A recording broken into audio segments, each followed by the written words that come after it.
প্ৰথম জনাইছোঁ পুনৰ এবাৰ অসম চৰকাৰৰ যি নিযুক্তি প্ৰক্ৰিয়া LP আৰু UPৰ আমাৰ এতিয়া যিহেতুকে ভেৰিফিকেশ্যনৰ সময়, গতিকে ভেৰিফিকেশ্যনৰ যিখিনি লিষ্ট ফিজিকেল ভেৰিফিকেশ্যন, সেই ভেৰিফিকেশ্যনৰ লিষ্টখন প্ৰকাশ পাব বাকী আছে।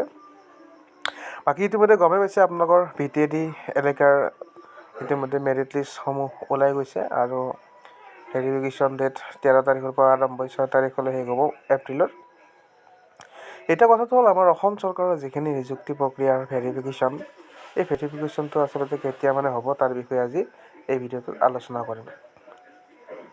বাকী আৰু যিখিনি আমাৰ নিযুক্তি প্ৰক্ৰিয়া সেইখিনিও আমি আলোচনা কৰিম। এটা কথাটো হ'ল আমাৰ ভেৰিফিকেশ্যনটো কেতিয়া মানে হ'ব বা লিষ্টখন কেতিয়া মানে প্ৰকাশ কৰি দিব, যেনেকৈ BTRৰ ওলাই গ'ল। এতিয়া আমি শেহতীয়া যিখিনি আমি তথ্য, আচলতে যিখিনি ফিজিকেল ডকুমেণ্টছ ভেৰিফিকেশ্যন, সেই ভেৰিফিকেশ্যন কিন্তু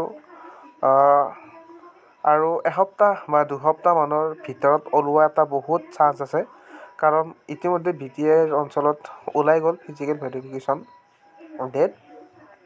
আমাৰ অসম চৰকাৰৰো এসপ্তাহ বা দুসপ্তাহমানৰ ভিতৰত ওলোৱাৰ যথেষ্ট সম্ভাৱনা আছে। আপোনালোকে চিন্তা কৰিব লগা কাৰণ নাই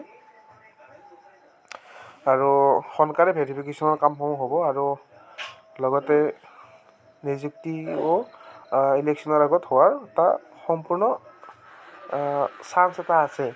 তথাপিও ভেৰিফিকেশ্যনৰ কামখিনি যদি সোনকালে হৈ যায়, হয়তো নিযুক্তি হ'বও পাৰে।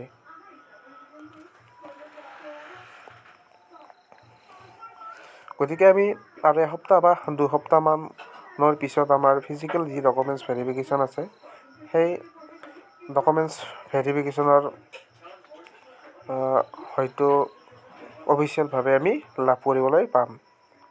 হয়তো নিযুক্তি প্ৰক্ৰিয়া ইলেকশ্যনৰ পিছতো হ'ব পাৰে, কিন্তু ইলেকশ্যনৰ আগত হোৱাৰো চান্স আছে। কিন্তু ফিজিকেল যিখিনি ডকুমেণ্টছ ভেৰিফিকেশ্যন, সেই ভেৰিফিকেশ্যনখিনি কিন্তু সোনকালতে হ'ব, অৰ্থাৎ এসপ্তাহ বা দুসপ্তাহমানৰ ভিতৰত এটা চান্স থকা দেখা গৈছে।